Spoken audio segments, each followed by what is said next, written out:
የሚገርመኝ እኔ ዳዕዋ የጀመርኩት በ6 ዓመቴ ነው። በ6 ዓመቴ ዳዕዋ ጀምራለሁ። ተነስቼ በሊጓኒ ወለው 20 ቪዲዮውን ስናየው ይገርመኛል። የዛ ዳዕዋ ጠቅሞናል።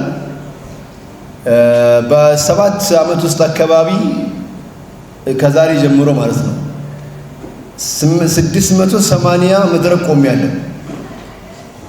ይህን ለአላህ ነው የሚሰጠው። ምናልባት በእኔ ዳዕዋ መስጂድ ተሰርቷል፣ የቲም ታክሟል፣ ዑለማ ቤት አግኝቷል።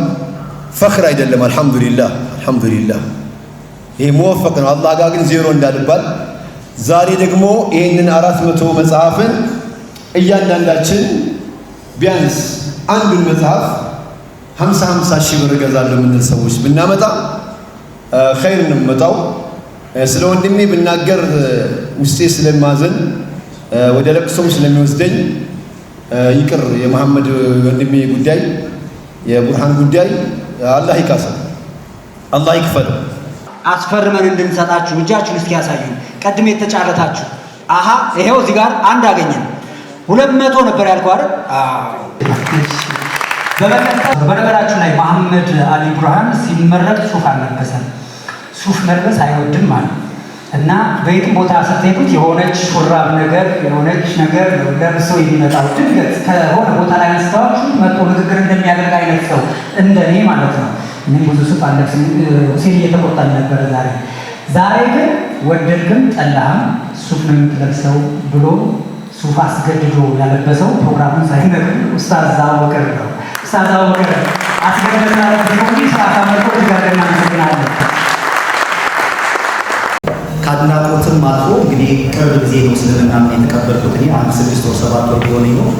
የአኼራ ጋርና እንደሚሆናል። አመሰግናለሁ። እግረ መንገዴን አንድ ሰው አይቼ ዝም ማለት አልችልም። ከልጅነት ጀምሬ በጣም የምከታተለው የምወደው የማከብረው ወንድም እንደዚህ በዛም በመከራ ጊዜ እስር ቤት በነበረበት ሰዓት እኔ አደገኛ የፕሮቴስታንት ሰባኪ ነበርኩኝና ስለ ኡስታዝ አቡበከር ፌስቡክ ላይ ጽፍ ነበር። ክላሽ አስይዘው ቲቪ ላይ ዶክመንተሪ ሲሰሩ ከስክሪፕቶች አይቼ አላቅም የሚል ጽሁፍ ጽፌ ነበርና በጣም ቫይራል ወጣ ቪዲዮ ነው። ኡስታዝ እዚህ ስላየው አመሰግናለሁ። እኛ እንግዲህ ማህበራዊ ሚዲያ ላይ ያለን ማሰብ የምንችል ሰዎች ትንሽ መንቀሳቀስ የምንችል የሚያስቡትን ሰዎች እንድናበረታታ ሰሞኑን መሐመድ ቡርሃን በተናገረው ነገር ላይ በደረሰበት ጫና የመሐመድ ቡርሃን ጥፋት ምንድን ነው ብለን ተናግረን ማሰብ ነው። እንግዲህ እኛም ደግሞ እስክንሞት ድረስ አእምሮ አለን፣ ማሰብ አናውቀውም። የምናስበው ነገር ትክክልም መጥፎም ሊሆን ይችላል። ያን አዳማጩ ነው የሚወስነውና የመሐመድ ቡርሃን ጥፋት ማሰብ መቻሉ ብቻ ነው፣ ሌላ ጥፋት የለውምና ባለሳሳት ዶክተር ደጀኔ የሚባል ምሁር አለ።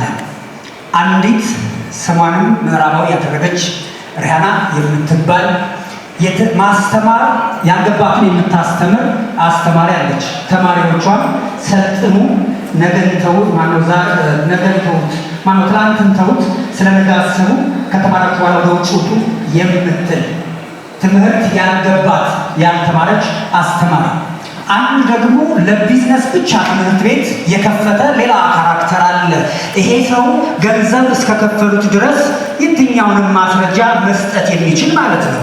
ዶክትሬት መውሰድ ትችላላችሁ፣ ማስትሬት መውሰድ፣ በቃ መክፈል ብቻ ነው። አንድ ደግሞ በጣም ይገርመኛል። ከገጠር የመጣ ልጅ ነው። አክሰንቱ ገና አልተቀየረም። ነገር ግን አራዳ ለመባል እንግሊዝኛ ሙዚቃ የሚሰማ ነው። አስተማሪ ሆኖ የገባ ነው።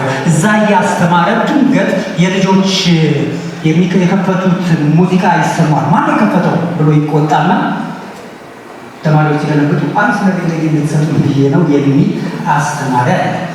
ዶክተር ደጀኔ ሚስቱን ውሃዬ ይላታል። ውሃው 24 ሰዓት ትከሻው ላይ ተሸክሞ ይዞራል። ሚስቱን ያገኛት እንግዲህ ሰዎች አልባሌ የሚሉት በችግር ምክንያት ሴቶች የሚሰሩት ስራ ላይ ነው። እሷን ለማግባት ይፈልጋል። ሰው ሚስቱን፣ ሀገሩን፣ እናቱን ማክበር አለበት ብሎ ያምናል። ይሄ ሰው ተማሪዎችን እንዴት ሊለውጥ እንደሚፈልግ የምናይበት እጅግ በጣም ምጡቅ የሆነ እይታ። እናም ሰዎች መናገር ሳይፈልጉ እንዲናገሩ ይሆናል። ድንቁርና ጆሮ የለው። ከድንቁርና ላይ ጠብቀን አሁንም ማሜ እንኳን ደስ ያለ ማመስገን ነው የምንፈልገው። ዛሬ የምስጋና ቀን ነው። ወደዛኛው እንድትመለስ አይደለም፣ ነገር ግን በሚገባ ቦታ ላይ ሆነው ተገኝተህ ማየት የሚፈልጉ በርካቶች ከጀርባ እንዳሉ እንድታይ አንዴ ብድግ በልና ወደ ኋላ ያቸው እስቲ።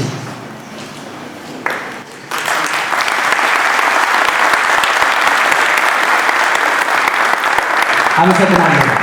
ቀደም ሲል እዚህ ጋር ተነሳችሁ አመስግኗችሁ ያልኳችሁ ውስጥ ያልነበሩ እዛ ጋር ኤልያስ አለ፣ አዱኛው ሙጬ አለ፣ አንድ እህታችን አለች፣ ስሟን መጥቀስ አለብኝ ይመስለኛል አይደል? ፈቃዷን ሀውለት አለች። እነዚህ ሰዎች ናቸው ይህንን ያማረ የተከሸነ ፕሮግራም እንዲዘጋጅ ያደረጉት። ብዙ እውቀቶች ያሉት መቃብር ስፍራ ነው የሚል ተረት መተረት ጅልነት ነው። ባለን መጠቀም ሞቃል መሐመድ ብርሃን ፍላጎቱ ምንድን ነው? ይሄ ሰው ዛሬ እዚህ ላይ የምንሰጠውን ነገር እንድንሰጠው የሚፈልገው ነገር ምንድን ነው? እኔ በግሌ ሞክሬያለሁ። ምንድን ነው የሚያስፈልግ? ምንድን ነው የምትፈልገው ብዬ የሚገርማችሁ ነገር አሁን ማሰልጠን ነው የሚፈልገው። ህይወት መለወጥ አለበት ብሎ ያስባል። ዶክተር ደጀኔ አዳምስን ይሞግታል። በጣም ትልቅ የኢኮኖሚስት ምሁሩ ዛሬ የተሰበሩ ቀልቦችን የምንጠግንበት፣ ያዘኑ ልቦችን የምናስደስትበት፣ የጨፈገጉ ፊቶችን ፈታ የምናደርግበት ቀን ሆኖ ይመዘገባል። ማሜ ዛሬ ሲስቅ የምናይበት ነው። በድጋሚ እንኳን ደስ ያለ። ብዙ የሚወዱ ብዙ የሚያመሰግኑ ብዙ ከአንተ መማር የሚፈልጉ ወገኖች ያሉ ስለሆንክ በድጋሚ እንኳን ደስ ያለ። አንዴ ሞቅ አርጋችሁ ሞራስ ባሸንፍ ኖሮ ከፍዬ ወስድበታለሁ ያላችሁት ነው። ሁለት አሸናፊዎች በ400 እና በ250 ያሸንፏል። እነሱ ያሸነፏችሁ 400 እና 250 ብለው ነው። ነገር ግን እናንተ ደግሞ ባሸንፍ እሰራለሁ ያላችሁትን 250 የገባችሁ፣ 150 የገባችሁ፣ 300 ያላችሁ መውሰድ ከፈለጋችሁ ይኸው ፈራሚዎች አሉ። አይ ነው አሉ ብዬ አስባለሁ። ስለዚህ ማመስገን ብቻ ሳይሆን ክብራችንን የምናሳየው ከዚህ ጀምሮ በተወሰኑ ደቂቃዎች የእሱ ሰዓት እንዲሆን በመፍቀድ ነው። እንኳን ደህና መጣ። በዚህ በምስጋና ፕሮግራም ስለተገኘልን አክብረናል፣ እናመሰግናለን። አላህ ያክብርልን። ሰው ተሰባስቦ አዘጋጅተውታል። የምስጋና ቀን ማለት እነሱን ማመስገን ያስፈልጋል። ፊት አንድ እህታችን አልመጣችም። ስሟን ማቀስከረ አገሮች ሁሉ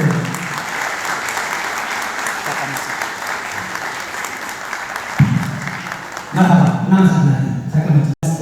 ወደ ላይ ከፍ እናደርጋቸዋለን። ስናነሳቸው የምንጠቀመው እኛው ራሳችን ስለሆነ ለራሳችን ስንል ማመስገናችን የሚቀጥል ይሆናል።